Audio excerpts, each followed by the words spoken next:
At the bottom of a volcanic lake in Italy, two ships sat untouched for 19 centuries. When engineers finally drained the water, what they found didn't just rewrite history. It proved that history had been lying to us the whole time. That's just the first one. In 1929, workers began pumping water out of Lake Nemi, a tiny crater lake 30 kilometers south of Rome. They expected old fishing boats, maybe some rotted timber. What rose from the mud stopped everyone cold. Point two ships, enormous ones. The larger measured 73 meters long. That's roughly the wingspan of a commercial jet. The width, 24 meters. This wasn't a vessel designed to move through water. It was a floating palace built by Emperor Caligula, a man who declared himself a living god and decided that the lake's ancient ban on sailing simply didn't apply to him.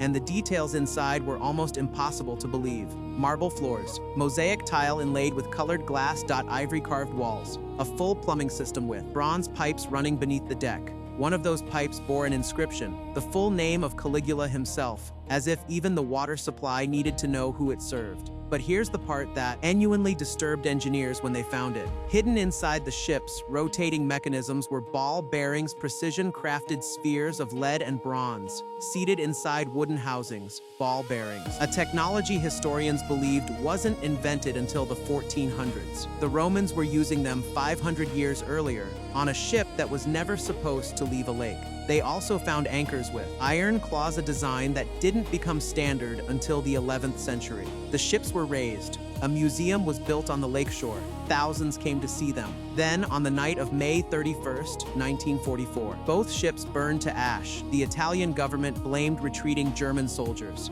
German newspapers blamed American artillery. Museum guards swore that Nazi officers ordered them to evacuate the building. Hours before the fire started, nobody was ever charged. Nobody was ever held responsible. Today, only replica models and photographs remain. The greatest engineering achievement of the ancient world found, raised, and destroyed within a single generation. But the next ship didn't burn. It didn't sink. It didn't even rust. Because it was never put in water to begin with. In 1954, an Egyptian archaeologist named Kamal el-Malik was clearing debris near the base of the Great Pyramid at Giza, beneath 40 limestone blocks, sealed so tightly that not a molecule of outside air had entered in over. For thousand years, he found a pit. When they lifted the first stone, the smell hit them, cedar resin locked in since the age of the pharaohs. Inside lay 1,224 pieces of Lebanese cedar arranged in the exact shape of a completed ship, disassembled and stored like an impossibly ancient puzzle.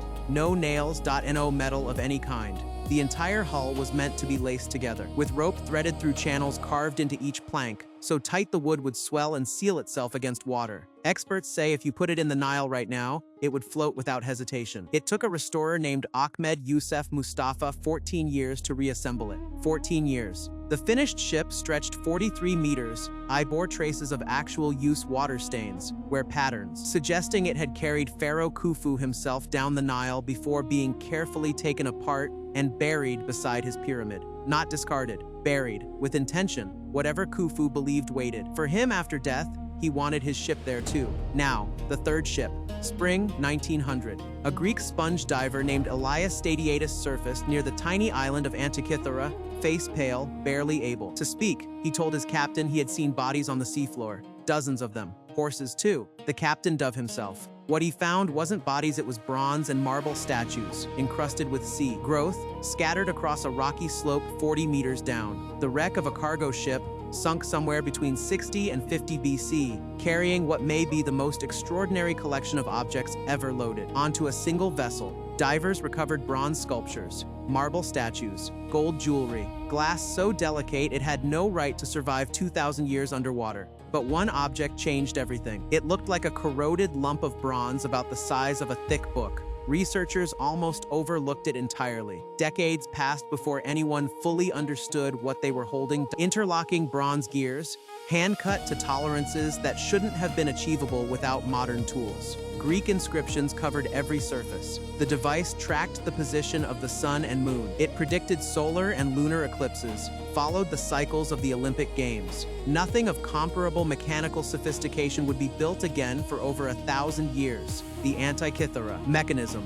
the world's oldest analog computer, sitting in the cargo hold of a merchant ship somewhere between the Greek islands and Rome. When it went down in 2025, a fresh expedition returned to the site. They found fragments of the hull, a bone flute, a ceramic mortar, and researchers believe the most significant artifacts are still down there, untouched, waiting, 2,000 years deep. 3 ships. 3 moments where the past looked up and refused to stay buried. A floating palace that was built, found, and erased. A funeral boat older than most of the world's religions, still seaworthy after. For millennia. A sunken computer that shouldn't have existed for another 1,000 years. Every textbook that said our ancestors were primitive. Every scholar who called the ancient world simple. These ships were the answer, sitting quietly at the bottom of lakes and seas, waiting for someone with the nerve to look. The water kept the secrets longer than we kept the truth.